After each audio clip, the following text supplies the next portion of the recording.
Hello everybody, this is Money Mom. Welcome back to the channel. Today I'm going to talk to you about something a little different. 4 categories of items that I buy even if I don't need them. Let's get started. You're probably surprised, hey Dawn, I thought you were trying to not buy things you don't need. Well, I'm going to explain why, and let's get started on that. The first category is shoes. Many of you don't know this, but I have a high instep, so I have a hard time finding shoes. I also have larger feet. I've teased about this before, that my feet are big enough to stomp out fires. Well, since I've gained and lost weight so many different times in my life, also, I've had one child and my feet increased after that. I don't have wide feet, but with the high instep and larger feet, it's tough to find shoes. So if I find a pair of athletic shoes that fit me, that are comfortable, I will purchase them if they're a good price. And I know I've told you about this. I got these at Ross. They're Skechers, and they were $32.99. I felt like they were originally $50, so not a great deal, but I know that they can be more expensive. They are very comfortable, so as soon as my other ones wear out, I will have these. So if I find shoes that fit me, that are comfortable, I will purchase them, because finding shoes for me with the instep issue and me having larger feet is a challenge. That's number one. Number two, something else you guys don't know about me. I'm just getting really raw and real in 2020. Because of having a baby, I have an umbilical hernia. I could do a whole video just on that. It is not painful. I've had it looked at by a few different doctors. They said I don't need surgery on it, and if I did want to put a mesh and have surgery, I would need to get down to a normal weight and not be going up and down in my weight. And they said if it's not hurting or bothering me, it's not a necessity to have surgery on it. But because of that, I have a hard time finding clothes that look decent on me.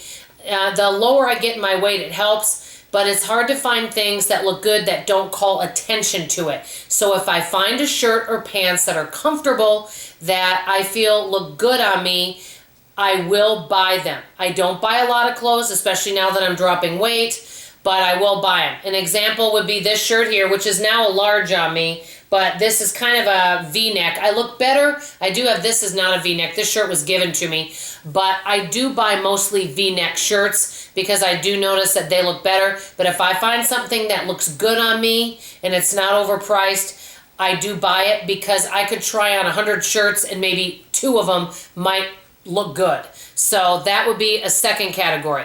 Third category is something that I go through or frequent products. I always like to keep an extra one on hand. An example would be deodorant. I use Secret Clinical. Another would be the Sensodyne toothpaste. I've already got one of each of these that I'm going through, but I keep a backup.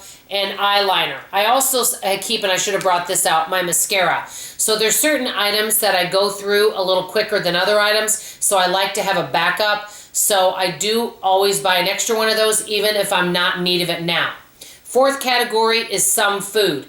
These are not necessary to anyone's eating plan, but since I'm going to be on a healthy eating plan for life, I like to have things that keep me motivated. I know I've mentioned this before. These Quest bars, the peppermint bark, are wonderful. They are so good, and they fill me up a lot more than any other protein bar. I don't eat these at home, but I do take them when I do a product demo and when I pack my lunch. This last weekend, I worked both Saturday and Sunday.